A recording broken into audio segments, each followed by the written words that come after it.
કેમ છો વિદ્યાર્થી મિત્રો? હું આપની સાથે ઝરમરિયા દર્શન, મારી YouTube channel psychology in education માં આપ સૌનું હાર્દિક સ્વાગત કરું છું. આ સાથે જ સરસ મજાનો વિડીયો અથવા તો સરસ મજાનું સેશન જે અથવા તો લેક્ચરની જે વાત કરીએ, જે લેક્ચર છે આપણી ચેનલમાં છે કરીએ છીએ. અને આપ સૌને આ વિડીયો છે અથવા તો વિડીયોના માધ્યમે તમને એક સરસ મજાનો પ્રશ્ન છે, તમારી સમક્ષ એક સરસ મજાનો પ્રશ્ન છે તે લઈને આવ્યો છું. ગઈકાલે આપણે વાત કરી હતી કે શીખવાની ક્રિયા, વાત કરી આપણે ધોરણ 12 આર્ટ્સ મનોવિજ્ઞાન વિષય, બીજું પ્રકરણ એટલે કે શીખવાની ક્રિયાઓ. આ શીખવાની ક્રિયાઓમાં મોસ્ટ ઓફ આપણે વાત કરી કે બે પ્રકારના વર્તનો હોય, જેને આપણે સાહજિક વર્તન અથવા તો જન્મજાત જે એ વર્તન આપણને પ્રાપ્ત થતું હોય તે, અને બીજું વર્તન છે શિક્ષિત વર્તન, એટલે કે જે મહાવરો અનુભવ અથવા તો બાહ્ય કોઈ પણ પ્રકારના ઉદ્દીપકોમાંથી આપણને તાલીમ દ્વારા પ્રાપ્ત થતું શિક્ષણ અથવા તો જ્ઞાન છે, તેને આપણે એક પ્રકારનું શું કહેવાય કે લર્નિંગ અથવા તો શિક્ષણ હે અથવા તો શીખ્યા અથવા તો શિક્ષણ મેળવું એવું આપણે કહેવું તો શકાય છે. તો મિત્રો, આજે આપણે એક શીખવાની ક્રિયાના સંદર્ભમાં જ કે ભાઈ શિક્ષણ એટલે શું, શીખવાની ક્રિયા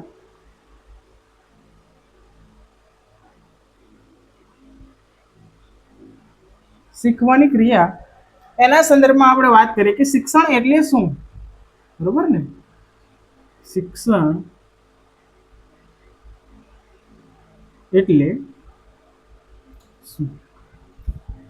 તો પ્રશ્ન એ થાય કે શિક્ષણને કઈ રીતે આપણે વ્યાખ્યાયિત કરવું અથવા તો તેના વિશેની સમજ છે કઈ રીતે પ્રાપ્ત કરી શકાય. મિત્રો, આપણે વાત કરીએ તો કે શિક્ષણ એ એક એવી પ્રક્રિયા છે, અમેરિકન મનોવૈજ્ઞાનિક સીટી મોર્ગન દ્વારા જે શિક્ષણની વ્યાખ્યા જે આપવામાં આવેલી છે એની આપણે જ્યારે વાત કરીએ તો કે શિક્ષણ એટલે અનુભવ અને પ્રયત્ન કે મહાવરાથી વર્તનમાં થતો સાપેક્ષ કે કાયમી ફેરફાર. શું મિત્રો વાત કરી? શિક્ષણ એટલે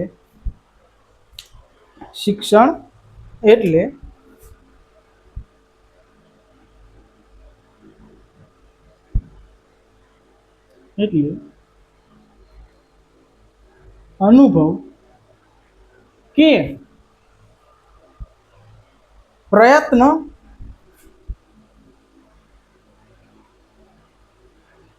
કે મહાવરો લીધે વર્તનમાં થતો સાપેક્ષ અને કાયમી ફેરફાર. વ્યાખ્યા કોને મિત્રો આપેલી છે તો કે સીટી મોર્ગન, અમેરિકન મનોવૈજ્ઞાનિક હતા. તો વ્યાખ્યાની જ્યારે સમજૂતી મેળવવા જઈએ મિત્રો, ત્યારે કહેવામાં આવ્યું છે કે ભાઈ શિક્ષણ એટલે અનુભવ કે પ્રયત્ન અથવા તો મહાવરાને લીધે. જો મિત્રો સમજજો, એક તો અનુભવ આપેલી છે, આપણે ગઈકાલે વાત કરી હતી તે, બરોબર. શિક્ષિત વર્તનમાં અલગ અલગ અનુભવ દ્વારા, શ્રવણ દ્વારા, સાચર્ય દ્વારા છે, મહાવરા દ્વારા છે, બરોબર. કોઈ જટિલ સમસ્યાના ઉકેલના સંદર્ભમાં. તો અહીંયા અનુભવના સંદર્ભમાં અને પ્રયત્ન અથવા તો મહાવરાને લીધે કોઈ એકને એક વર્તન, એકને એક ક્રિયા વારંવાર જ્યારે કરવામાં આવે અને પછી એમાંથી કાંઈક નવી ક્રિયા એ ઉપજાવે અથવા તો કાંઈક એવી નવી સ્કિલ છે એ ઉપજાવે, તો તેને આપણે શું કહી શકાય છે મિત્રો? તેને આપણે શિક્ષણ કહી શકાય છે. આવી સરસ મજાની જે વ્યાખ્યા છે તે સીટી મોર્ગન દ્વારા છે તે આપવામાં આવેલી છે. ત્યાર પછી આપણે આગળ વાત કરીએ તો કે આ પ્રકારની વ્યાખ્યાને આપણે કહેવું હોય તો કહી શકાય કે અલગ અલગ ભાગોમાં છે વિભાજિત કરી શકાય, એટલે કે એનું સ્વરૂપ, બરોબર. આના સ્વરૂપ વિશેની જ્યારે વાત કરીએ, વિશેષતાઓ અથવા તો લાક્ષણિકતાઓ.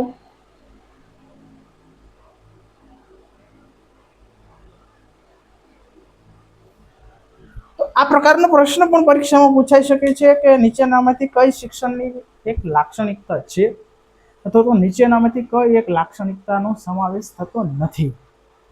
તેમજ મોટા પ્રશ્નોમાં 3 માર્કમાં પૂછાઈ શકે છે પ્રશ્ન સરસ મજાનો, 2 માર્કમાં લાક્ષણિકતાઓ જણાવો એવી રીતે પણ પ્રશ્ન છે તે પૂછાઈ શકે છે.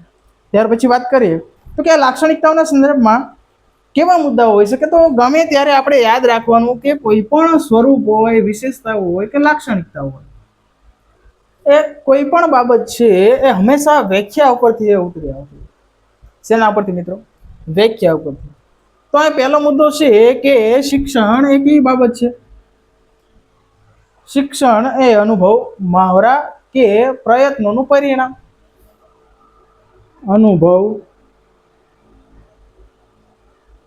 મહાવરો કે પ્રયત્નોનું પરિણામ.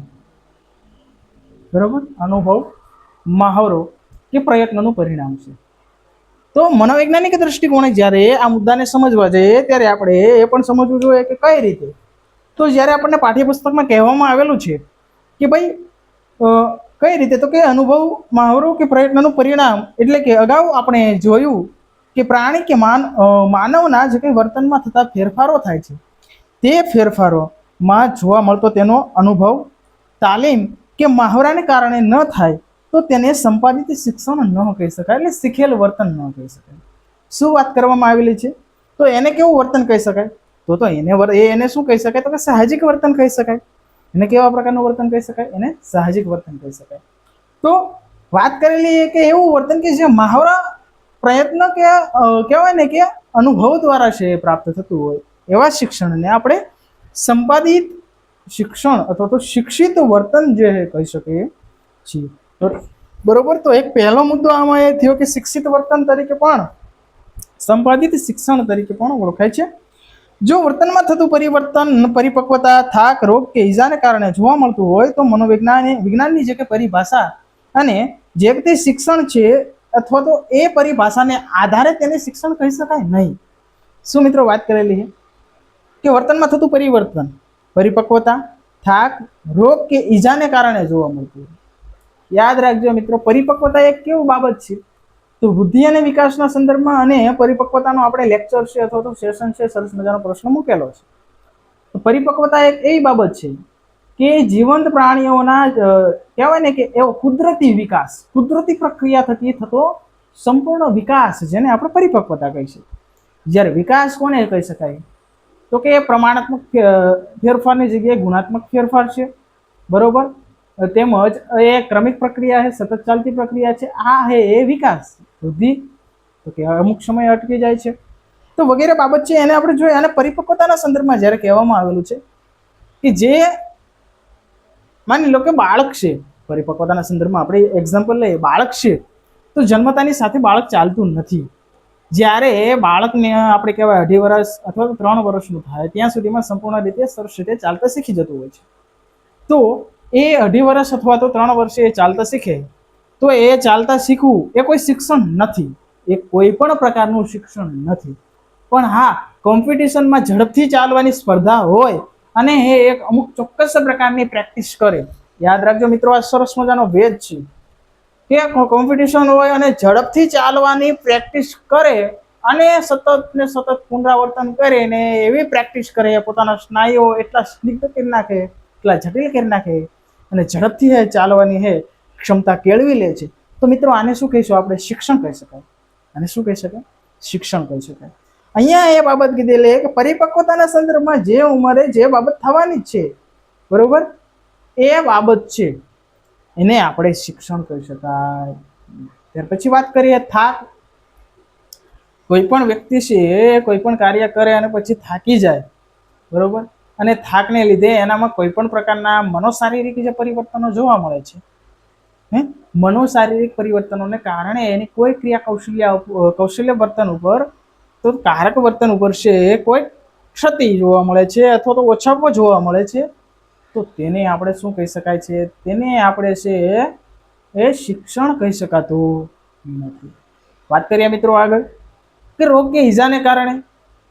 જો મિત્રો યાદ રાખજો કે રોગ કે ઈજાને કારણે કોઈ વ્યક્તિને છે રોગ છે અને રોગને કારણે છે એનામાં કોઈ વર્તનમાં ફેરફાર આવે તો એને આપણે શિક્ષણ કહી શકાય. ત્યાર પછી આગળ વાત કરીએ. અહીં એક્ઝામ્પલ તમને આપેલું હોય કે બાળકના 3-4 મહિનાનું થતા જાતે પથારીમાં ઊંધું પડતા શીખી કે પથારીમાં પગ ભરવા અને ખસેડતા શીખી જતું હોય છે. આવી જે કંઈ પ્રક્રિયા છે એ પ્રક્રિયાને આપણે શું કહી શકાય? શિક્ષણ કહી શકાય.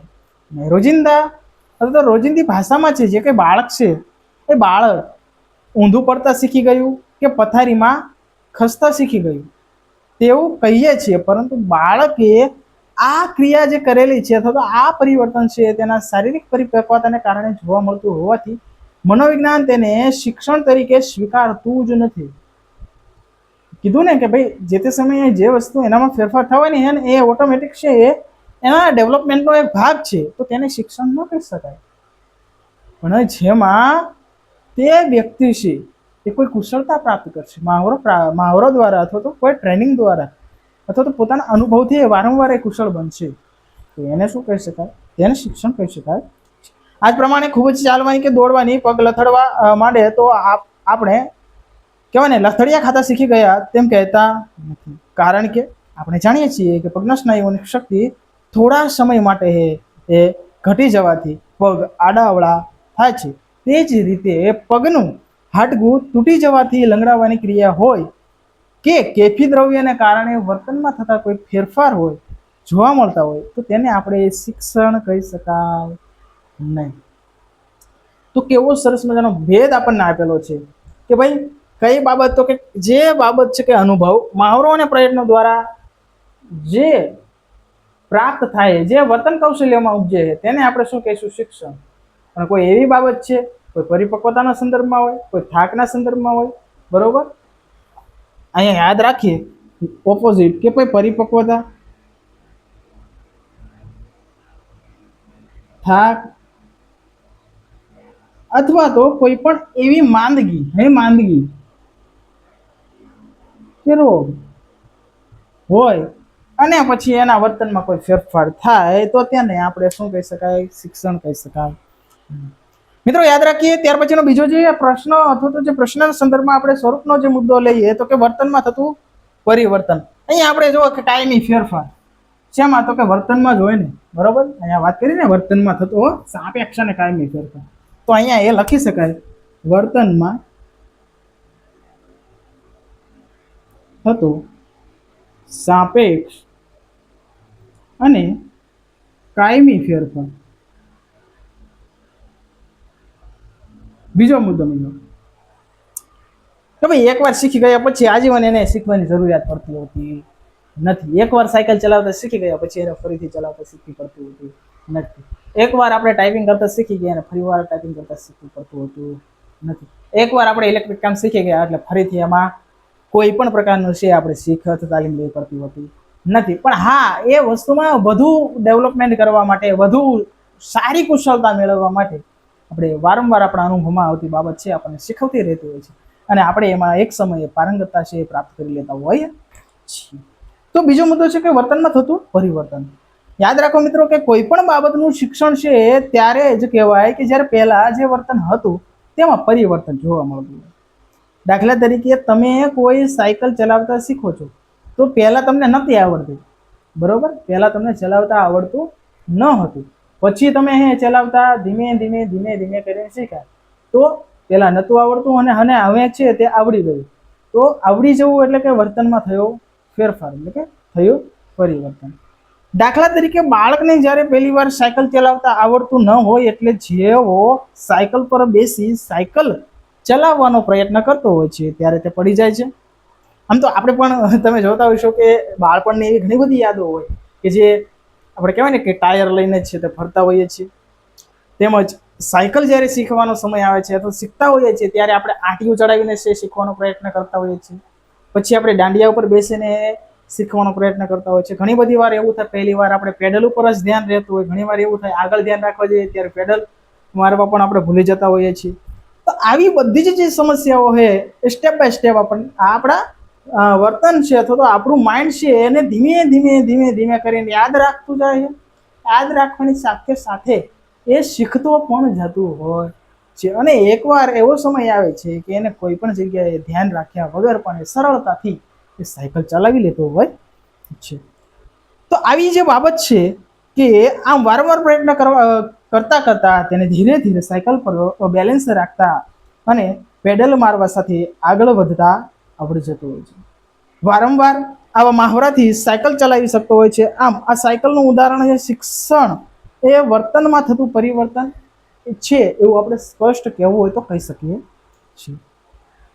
તો સરસ મજાનું એક ઉદાહરણ હતું. આ સિવાય કોઈ પણ તમે જે બાબત તમે મહાવરો અથવા તો તાલીમ દ્વારા છે, પોતાના અનુભવ દ્વારા છે શીખતા હોય છે. પછી તમે કોઈ પણ પ્રકારનો બિઝનેસ કરો, ખેતી કરો, કોઈ પણ પ્રકારની જોબ કરો, ત્યાં તમને આપવામાં આવેલું કોઈ વર્ક છે, મેનેજર તરીકે, ક્લાયન્ટ તરીકેનું, કર્મચારી તરીકેનું, ત્યાં તમે જે તે કામમાં ફાવડ. તમે જોયું ઘણી બધી વાર એવું બનતું હોય છે કે અમુક કંપનીઓમાં છે મશીનરી ખરાબ થઈ જતી હોય તો પણ અમુક વ્યક્તિ એટલું પારંગતતા મેળવી લીધી માત્ર મોબાઈલ કોલ કરીને જ તમને કહી દે કે ભાઈ તમે એનો અવાજ મને સંભળાવો એટલે હું તમને કહીશ કે ભાઈ ક્યાં અને કયો ફોલ્ટ છે. શા માટે? તો એને એ જે મશીનરી ઉપર છે એટલો બધો એક્સપિરિયન્સ છે, એને અનુભવ પ્રાપ્ત કરી લીધો છે, એટલો બધો એને માહરો થઈ ગયેલો છે, એટલી બધી ભૂલોના પરિણામો એને સુધારેલા છે, જેના કારણે છે એ ટેકનિકલી કોઈ પણ પ્રકારનો ઇસ્યુ આવે તો સરળતાથી એનું સમાધાન લાવવાનો પ્રયત્ન અથવા તો જાણતો હોય છે. તો આ છે વર્તનનો એક ચોક્કસ પ્રકારનો ફેરફાર અથવા તો પરિવર્તન. ત્યાર પછી વાત કરીએ એ જે વર્તન છે સાપેક્ષ અને કાયમી પરિવર્તન છે. તો સાપેક્ષતાના સંદર્ભમાં આપણે અહીંયા સામેલ કરી લીધેલું છે, છતાં લખી લઈએ કે સાપેક્ષ ફેરફાર છે. બરોબર. વર્તન કેવો ફેરફાર છે? તો કે સાપેક્ષ ફેરફાર. એટલે એકવાર આવડી ગયા પછી ફરીથી એને શીખવાનો પ્રયત્ન કરવો પડતો હતો. સામાન્ય રીતે આપણે એવું જોયું, આપણે એવું લીધેલું મોટા ભાગનું કે જે કંઈ શિક્ષણ એ સ્થાયી અથવા તો લાંબા સમય સુધી છે આપણને તો આપણા મગજમાં છે એ ટકી રહેતું હોય છે. આ સંદર્ભમાં અગાઉ પણ આપણે સમજ મેળવી કે કોઈ પણ પ્રકારની ઈજા, થાક અથવા તો કેફી દ્રવ્યના કારણે અલ્પજીવી પરિસ્થિતિગત થયેલા ટૂંકા ગાળાના ફેરફારને આપણે શિક્ષણ કહી શકાય નહીં. યાદ રાખો મિત્રો કે જે તે યાદ કરીને તો થાક અથવા તો ઉતરી જવાથી તે પછી પગનું હાડકું વગેરે કહેવાય ને કે સંધાવાથી વ્યક્તિ સામાન્ય રીતે ચાલી શકે છે. માટે તે શિક્ષણ છે શિક્ષિત અથવા તો શિક્ષણ નથી. આમ વ્યક્તિને વર્તનમાં થતા તાત્કાલિક હંગામે અને અસ્થાયી પરિવર્તનને મનોવૈજ્ઞાનિક શિક્ષણ તરીકે ઓળખાવતા નથી અથવા તો સ્વીકારતા પણ નથી. કે ભાઈ ઓટોમેટિક અને તાત્કાલિક કોઈ પરિવર્તન આવે તો એને કોઈ શિક્ષણ તરીકે સ્વીકારવાનો પ્રયત્ન કરતા નથી.